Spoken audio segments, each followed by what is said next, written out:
One chef, 10 celebrities. They chose to be here. I didn't choose them to be here. Tonight, Marco's in a mood. He was a little strung up tonight. And everybody's on edge. It was getting us all really scared, thinking, what's going to happen? I'm stay out of his way. Don't talk to me. When you're silent, it's more terrifying.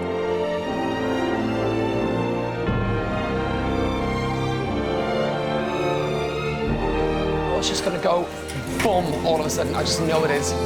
For some of them, it's pure hell. I'm not saying I'm totally 100% enjoying it, to be honest with you. Sometimes you just think you want to do it so right, but you just feel you can't. Jim, who are you talking to, mate? Don't you talk to me like that. He's not a chef.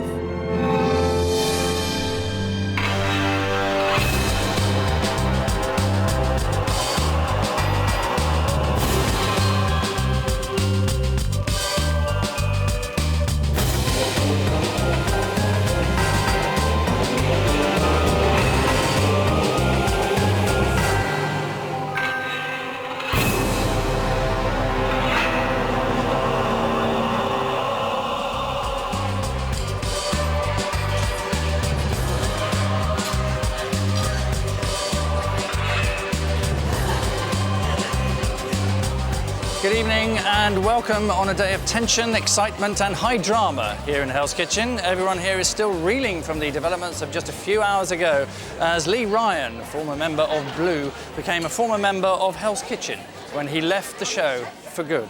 More about his exit later. As I've already said, Lee's day has ended dramatically, but yesterday didn't start too well for him either. Hey, Lee. You all right, You doing okay? I hope I get kicked out halfway through. I don't think I could do a full stint. Lee's low today. Lee's down on the floor today. He was okay after his dinner, but he's tired, and I hope he doesn't go because we need him. I'll tell you, if I cut my finger, I'll be screwing. I'm not lying, because I ain't into cutting my fingers anymore, man. Right, what are you doing? You're trimming it up like that, yeah?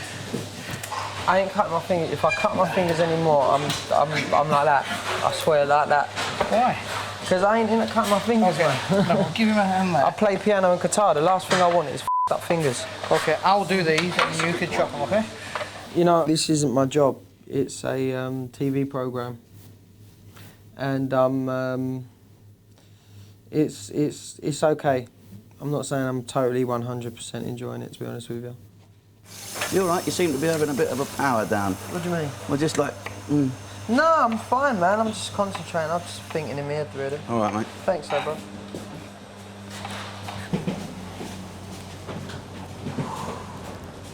Lee seems a little down, doesn't he?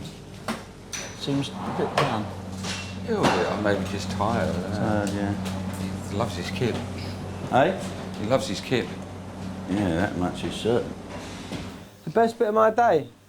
The best bit of my day is when people leave me the alone. Yeah, put your hat on, please. I don't like wearing it, man. I know, but that's not the point. Tell them to give me a damn bandana then. They keep getting a bullet in the Well, they can get bollocks me all they want. Give me a bandana. No one else, none of yous are wearing that. How have you got away with wearing no hat? Well, for the service I put it on, but for just sitting here chopping vegetables, what's the point? Yeah. And no one else is wearing one, they're just doing it to be arseholes. So You're like, no. okay, I'll go and stand in the corner if he wants. Lee's a bit of a rebel. Lee's decided that he doesn't enjoy wearing a hat. And he doesn't want to wear a hat. Lee just likes to rebel, and that's his thing. But I think he was quite tired. He's not really sleeping that well. It's a bit boring. It's not really what I do, you know what I mean? It's not like I get a boner over chopping vegetables. My job, in my eyes, is to shut up, get on with it, and hopefully try and not lose my temper. Yes, Lee Ryan, rebel without a hat. Of course, the only celebrity who won't take his hat off is Paul Young, as wherever he lays it, that's, as we know, his home.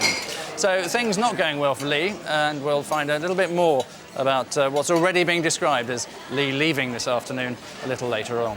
But from Lee, we turn to yesterday morning's masterclass designed to help the celebrities learn as quickly as possible what mood Marco's in. And the signs weren't great, judging by his welcoming gesture. Who wants steak for breakfast? For breakfast? One, Not for two. breakfast.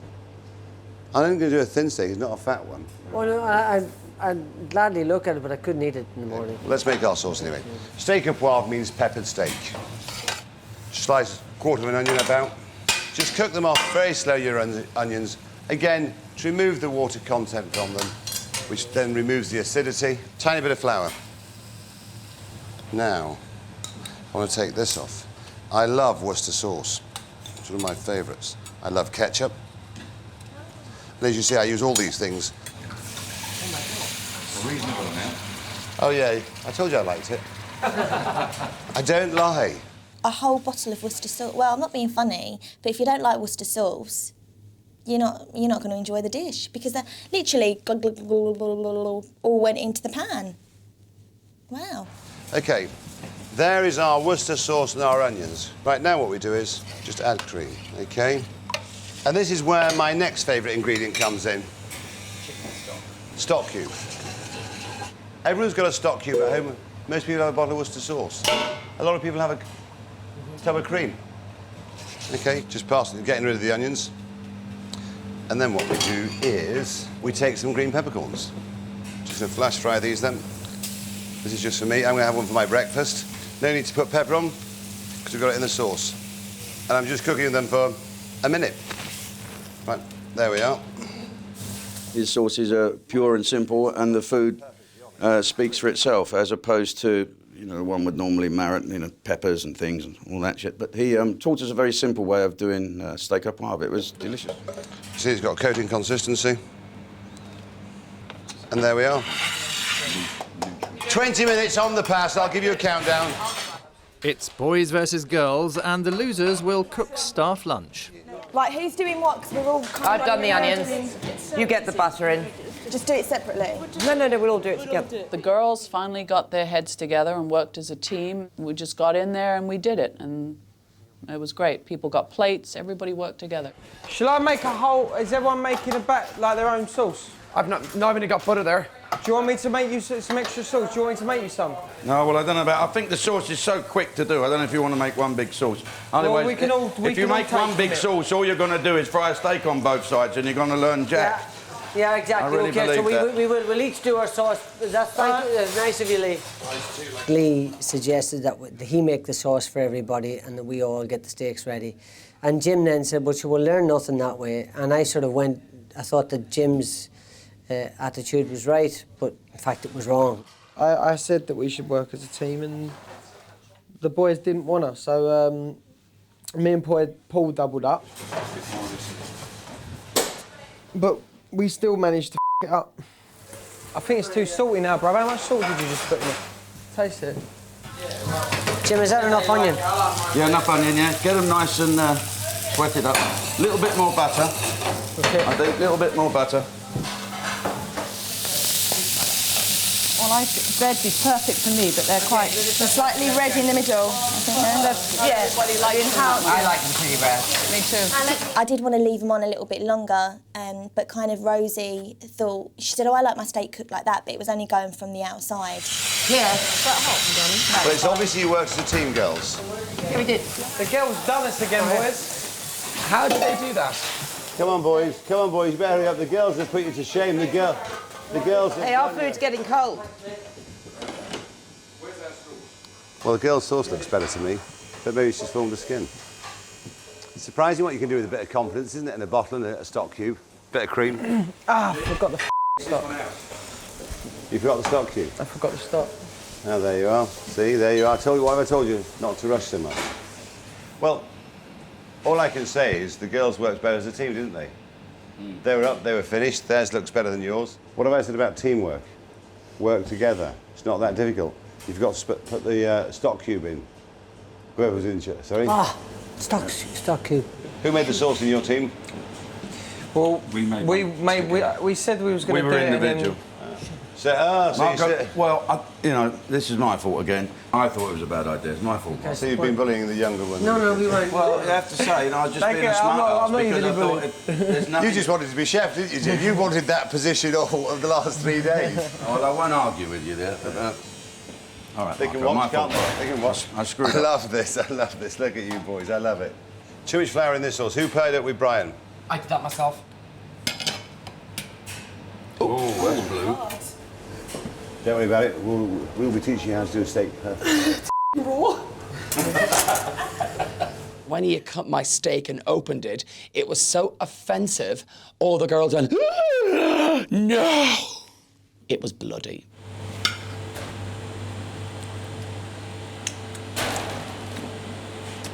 I'd say they're all very weak, all undercooked. Do they all get cooked in the same pan? 2 pans.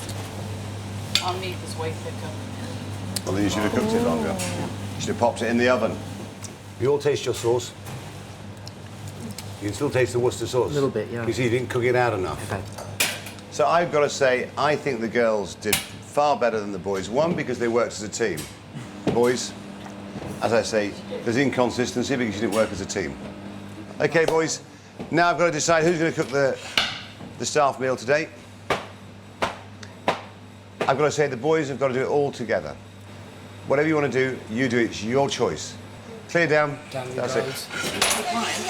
I know we're not meant to walk. Throw it in the bin.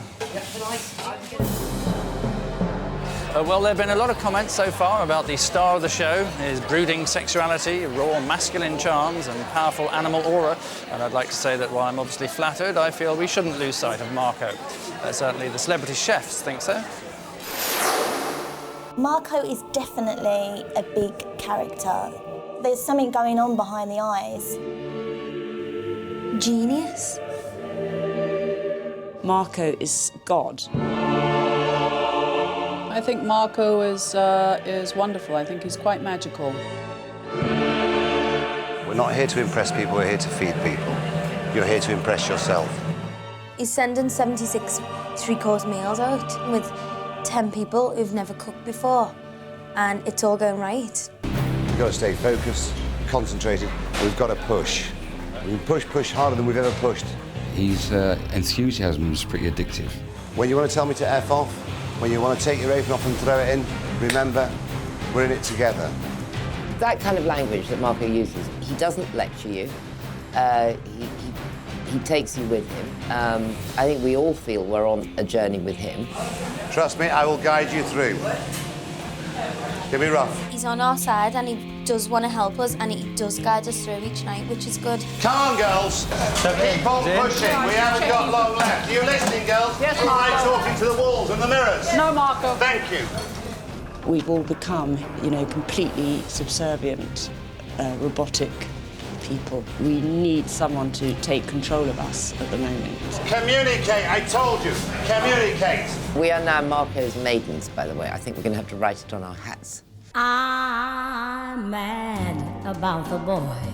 He's very charismatic. I think he's very sort of sexy and powerful. And he definitely has got a real aura about him. There's absolutely no question about that.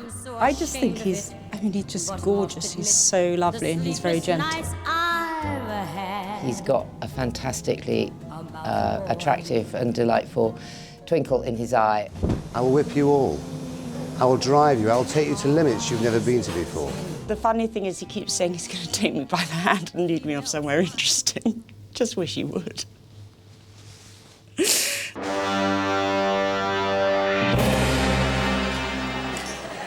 Anneka and Marco, that really would be a match made in hell. What would their surname be? White Rice? So, since their arrival in Hell's Kitchen, our trainee chefs have worked 18-hour days, sweated blood and pushed themselves to the point of exhaustion. So, time for a well-deserved treat, disemboweling shellfish. Yes, the langoustines, oysters and crabs have to be killed, ripped apart and cooked, though not necessarily in that order. Our showbiz chefs normally aren't afraid to get their hands dirty, which has rather unfortunate health and hygiene implications, but this time they seemed more reticent. Instead of it's a dirty job but someone's got to do it, it was more it's a dirty job but someone else has got to do it.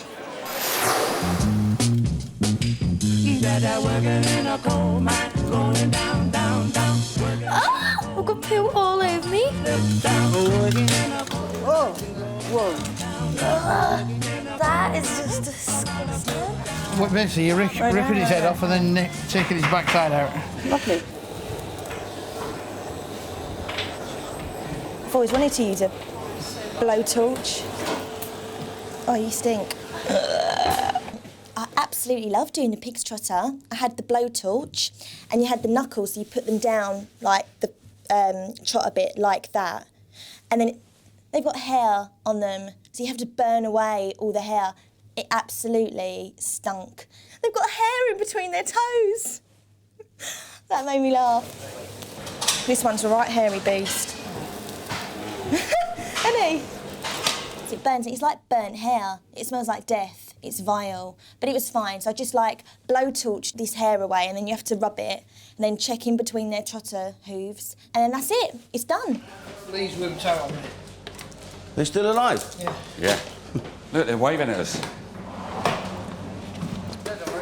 What ain't they? Look, they're f***ing alive, look. They're always up. No, it's alive! Oh man, I can't do that. No, I can't do it. I feel bang out of order. No, I can't do it.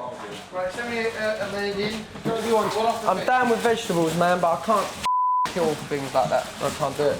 You could say that I'm a hypocrite because I'd enjoy eating langoustines, but, you know, I won't kill things. What about when we get the lobsters in? What? Well, you can kill lobsters. I ain't doing it. They asked me to do these langoustines, and when I got there was like live, like mini crab type things, and they were alive, and we had to kill them and like twist the body. You've got to be firm with it. Oh no. You're wrong. Take it off me. You're wrong. I attempted to do one because I hate it when you see like girls on telly and they're like, ah, no, can't do that. But I just don't really want to kill a live thing. I'll eat it when it's on the plate, but I just don't want to kill it. Adele?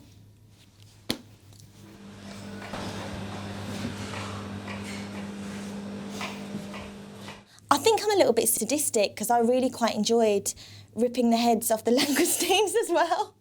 Oh, come on, you little bugger. We've called Adele the murdering bitch. There you go. And then pull out the middle one. That one. That one, this one there. Yeah. Twist it and believe. Yay! I got one! I'd like to point out that no langoustines were hurt in the making of that film. I'd like to point it out, but unfortunately it's not true. Now, tonight, for the first time, we'll be opening the phone lines. Yes, you'll get the chance to vote for your favourite chef, the celebrity whose suffering you most want to prolong. And tomorrow, live on the show, your least favourite trainee will leave the cooking area forever to join the growing pile of Hell's Kitchen leftovers. But back to the action, and as another service was about to begin, Marco had some bad news for the chefs. Another service was about to begin. Well, the first booking tonight is 7:30, not 7 o'clock, so we've got a lot of pressure. We've lost 30 minutes. We're a long way behind. So I have to readjust my strategy. We have to work through our lunch and take a longer lunch later, OK? Got no option, Tim. OK, Matthew? We have to work through our lunch and take it off later when it's done. Does that make sense, Matthew? Thank you, Matthew. Every single service is different. No two services are the same. What we achieved the other night was different to what we achieved last night. Tonight, if we do the 76 customers, it will be a miracle. Cool, it's going to be a tough fight tonight. Would you say it's impossible, though, to get done, bearing in mind we're 3 days into it? My job is to look after you. And how I do that is firstly by working hard on myself, by working quicker, by being more organised, by being more efficient. I have to steal 30 minutes from somewhere within that time frame. 7:30 to 9:15, 76 customers, all puddings out by 10:30. I have to do it. It's possible if they listen to me. I'm really scared now. You're stupid. By the time it comes 7 o'clock when I do my pre-service speech, I'll let them know what the rules are. And I stick by them. I don't break my own rules. It's going to be very tough tonight. Stay concentrated. Do your job. Push hard. Communicate. But you know something? I don't like losing. I can still walk out with my head high if we've had a go. Let's show them that we can feed 76 people. We've got to attack tonight. We've got to work hard. Do it for your children. Do it for your family. Thank you very much. Good luck. Success has many fathers, and I am maybe the grandfather within that kitchen. Failure only has one. If we go down, it's me that failed, not them. That's why they have to believe in me.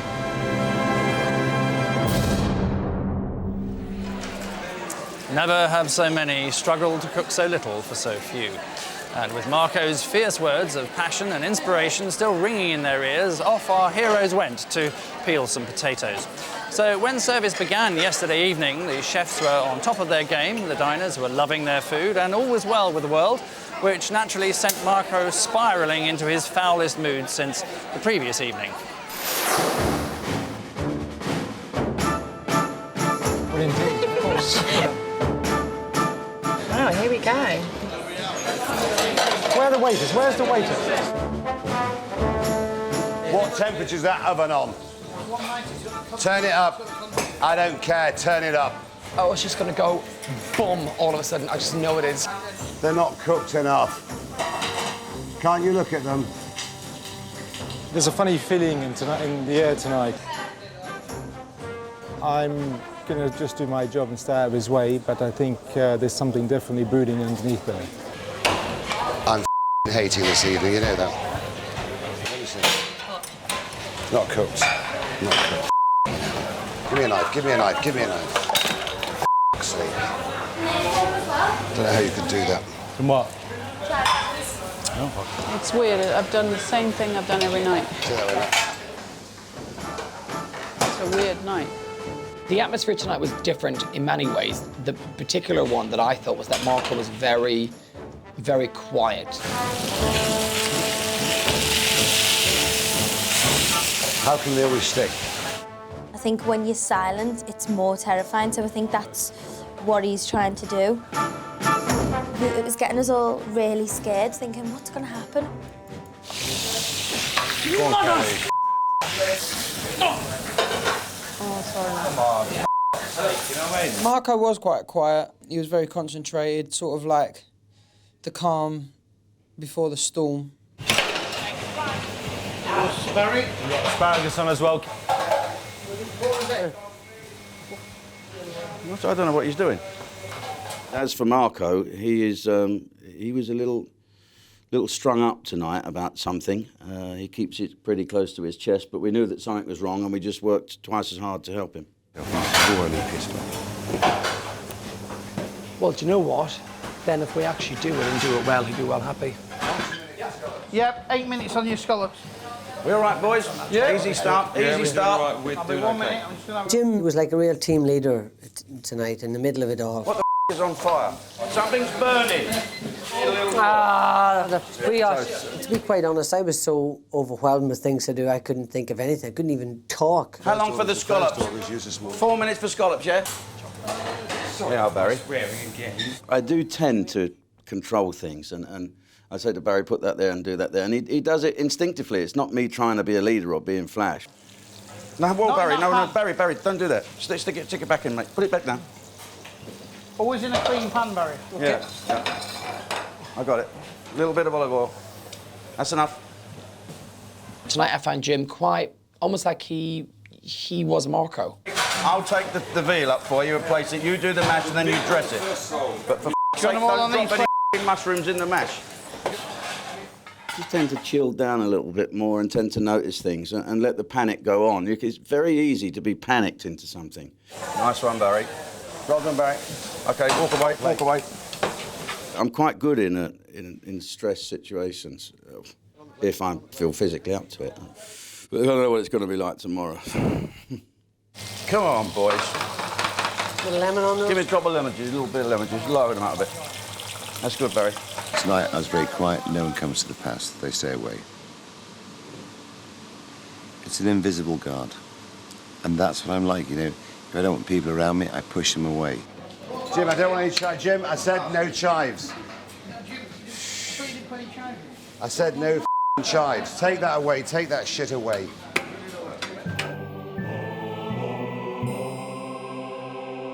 Yes, yesterday, Gruppenführer White had them running scared, and bizarrely, the only people more scared than the cooks were the diners. Be careful, don't go into that yolk, for Christ's sake. Gently, chef, gently. Beautiful. On there, perfect, chef. On the mash, pick the brioche up. On the... Ooh, very quick. Is it gone? It's gone. Yeah, give me another one, quickly. Don't worry, let me do it. Coming up the back. I want another salad. I'm missing on one salad. Disaster. Service, here, take this. Yeah, go. Well done, Tim. I've done it, I've saved you. Have you? Don't worry about it. Leave it. Scallop's ready to go. Shall I taste it? Shall I? I think you should taste it and say what you think. We're big foodies. We're big foodies. I'm actually quite genuinely impressed. I thought, well, yeah, I kind of thought, particularly being as there's an egg involved, and based on last night's show, I thought the eggs might be slightly lacking. Impressed. You don't go around it like you do. Twist in one, yeah? Okay. It's not cooked enough. I make them on a big plate. That oven can't be at 210, I'm sorry. Matthew, flash them into the grill. Okay. I can't have raw food. Where do I start? Well, it all looks very good. That's a good start. But does it taste good? Does it live up to the I thought advanced Lloyd billing? Grossman on MasterChef.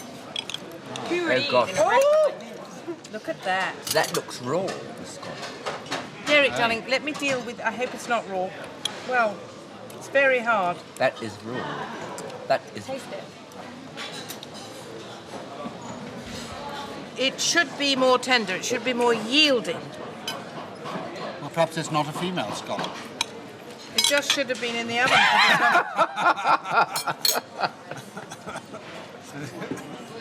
Well, my ragu is very good.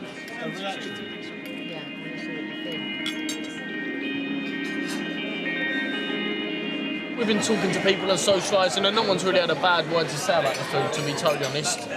I think everyone's quite scared to have a bad word to say about the food. My starter was the sea scallops. They were beautifully presented, but a little bit raw. I probably would say something, but because they're novices, I give them a bit of leeway. And just get a Marco POI. And I'm scared of Marco POI, of course.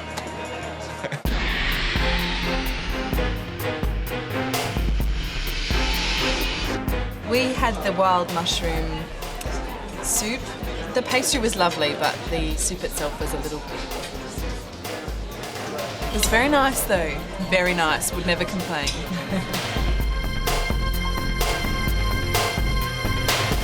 Had it been awful, I would have, probably said it was great anyway, just because of the pure terror of Marco. Take that away, take that shit away. Oh, for f***'s sake. Listen! I wasn't going to complain because I didn't want to be thrown out of this restaurant before I'd eaten because I'm hungry. In all honesty, if the food's not good, you should be able to, be able to comment on that in an honest way and not feel under pressure or feel like you're going to get a knife thrown at you from someone wearing a bandana. I'm so angry. He's a very scary man. The look that he gives you with those eyes, my God, it just makes you feel really intimidated. He's intimidating. He's a big man, isn't he? With a big voice. Yes, Marco! Yes, Marco! I want to knife somebody! Come on! He's just very stern and quite cold, and I think he would, at this time of night, he's probably worked so hard that he actually wouldn't want to hear the negative comments. What I didn't want was that bit where Nick comes on and takes your cutlery away and suddenly goes, I'm sorry, that's it, you're out of here. I just didn't want that to happen. And fortunately it didn't. Nick was nice. I never had to go and deal with Marco, so everything went well and I managed to stay until the end. Hooray! Well, as we've seen, the kitchen is a tough place. You might find yourself working with white-hot stoves, razor-sharp cleavers, or pans of boiling oil. But by far the most stressful job in Hell's Kitchen appears to be sugaring a souffle. Service here. Table 19, the rest is coming in literally 2 minutes. It's just so hard. Being here is emotionally draining. Go. Roger! Jesus!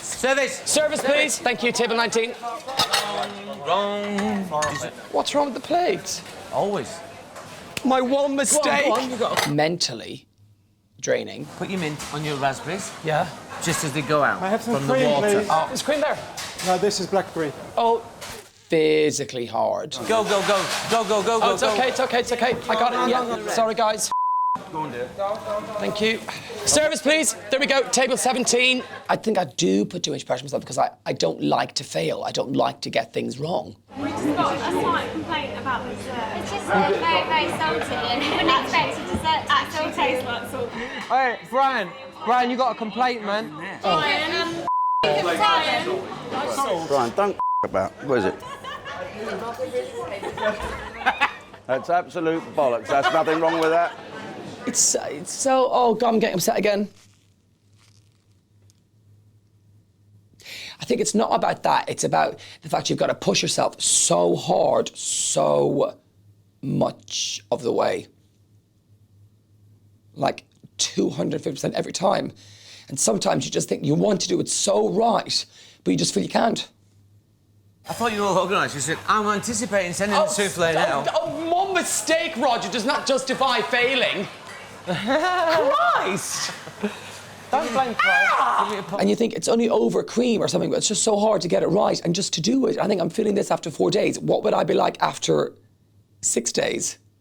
Sorry, I shouldn't have screamed. Sorry, I got me carried away there. It's probably the hardest thing I've ever done. And it really optimised everything people do in restaurants because it really is incredibly upsetting. It really genuinely is. I've got a sick feeling in my stomach. But what can you do? I can't believe I got upset over desserts.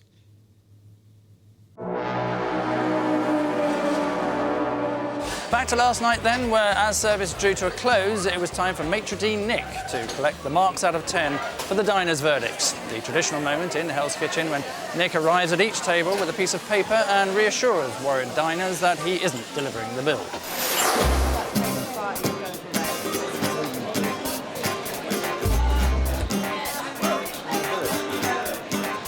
Nobody complained. No, we loved it. No, nobody complained. It was all marvellous. We don't want to get thrown out. I'm too hungry.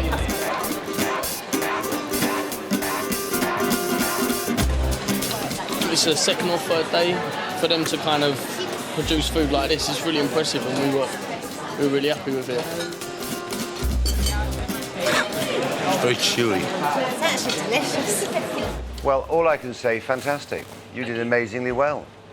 Now, when I say stay concentrated, keep your head down, keep on pushing, find that inner strength, work as a team. How is it? It works. We did. It works, doesn't it? Yeah. Everyone pulling the rope together, right or wrong? Right. Did we get any complaints? Did anyone send their food back? No. I did. One person came back with the souffle and said it tasted a bit salty. And I think that's because the stuff is And on the I top have to shelf. confess, I told her to off in true Marco style. I said, take it home as a souvenir. I'm very happy people swearing on my behalf. I don't seem to swear. I don't like swearing. I very rarely swear. Have any of you heard me swear? No. What? Oh, I am. Not when you once. burn yourself. Jim, he stole your line for once. Tomorrow night, we're going to go for over 100 customers. Hey! All I have to do is say my favourite line. Just believe in me. Yes. Allow me to take you by the hand. Down a road you've never been down before. I think it'd be nice for all of us to give it a go. But we can do 100 We people. won't give it a go, we'll do it. That's right. Bring it on. We can do that. Come, Nick. Where's my cup of tea? It's quite exciting when Nick comes along, because he comes along with his little cards, his little glasses. And I've got the diners' verdicts from tonight. OK, here are some of the comments made by the diners of the Red Kitchen. Unbelievable. I wish it was a real restaurant. I'll be here every night. Yeah, we love them. I think we are keen to hear what Nick's got to say. It's nice to get a compliment, but it's also quite interesting to see what they say when they don't like the food. The shellfish came in some sort of grey washing up water, but had lovely prawns. Main course, Davidson, the fennel was inedible. Inedible. Not cooked. The sauce was yummy, but the fish was undercooked. Did she eat it? Well, she must have. Because we all work so hard, when we get a negative comment, we're all like, well, F you. I don't know, boss. I don't know. Sorry, yeah, leave it. Did anyone complain about their fish being undercooked, Nicholas? No, not to me. They're all brave behind a pen, aren't they? Marco says that he doesn't believe in that adage that the customer is always right. But I think that, on the whole, the customer is always right. And you have to be pretty brave to say, actually, the customer can sometimes be bloody stupid. Blue Kitchen, here are some of your comments.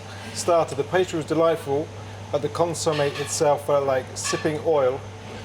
Oh, Nick is very lovely. I probably have, like, a little crush on Nick. He's really sophisticated. He's very professional. He's just so charming. He's like, no, bonjour, oh, oui, oui, oui. The trotters were melting the male fabulous. He could just say, I've got a jar of poo in my pocket. If he said it in French, I'd be like, oh, Nick, jar of poo, how romantic. That's what he has the power to do. Dessert, I've just booked an emergency appointment at the dentist.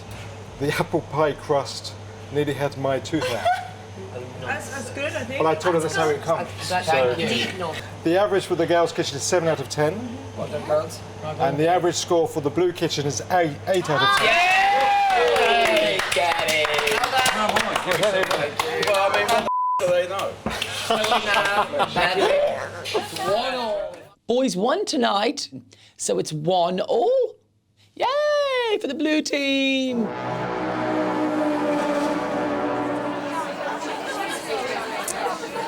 So you heard Marco there confirming that tomorrow our celebrity chefs will be attempting to serve 100 diners. So if you're coming to eat in Hell's Kitchen, get here early, would seem to be good advice.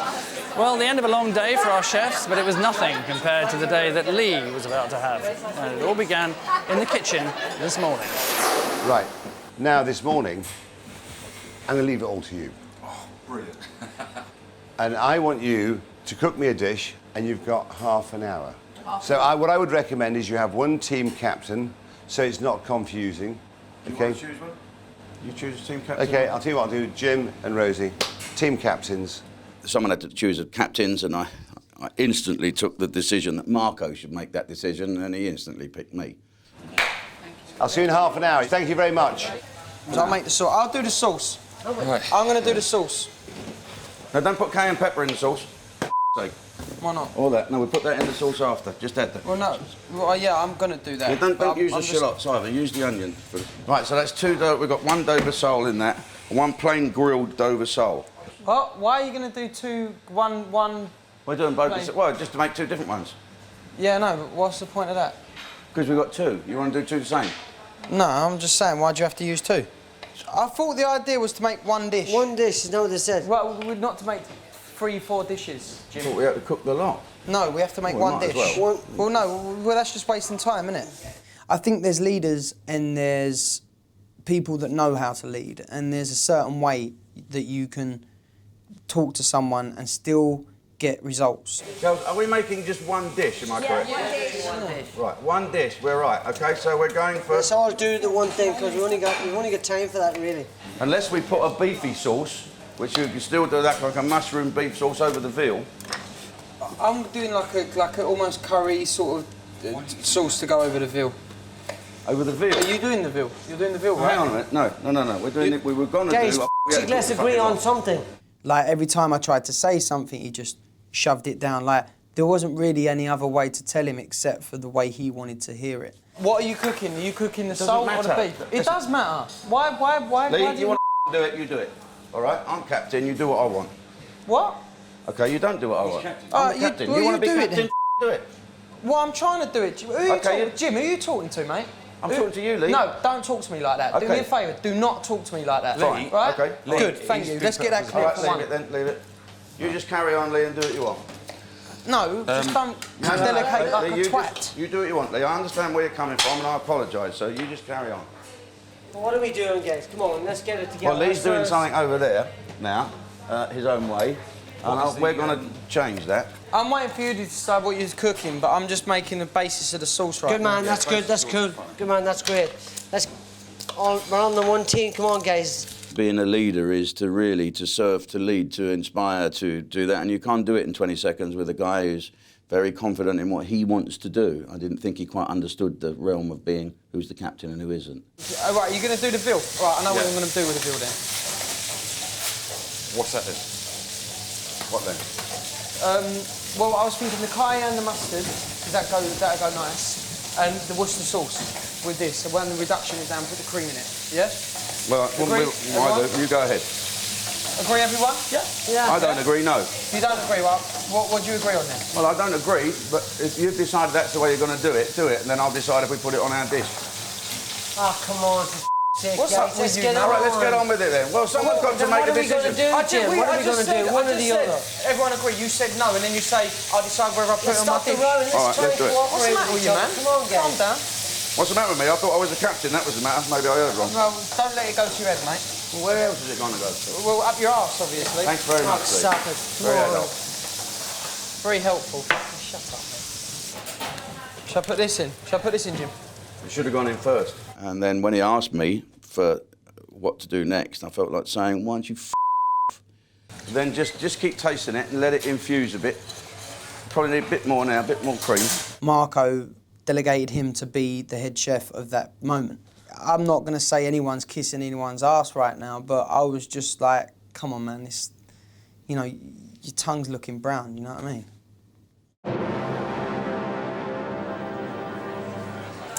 So Jim and Lee clearly not quite seeing eye to eye, but for Lee, his day of conflict was only just beginning. He then had a row with Marco, which led to him leaving Hell's Kitchen. Here's a sneak preview of what went on. And now you've challenged me. I have not challenged you, Marco. I haven't. Let me tell you something. Be very careful.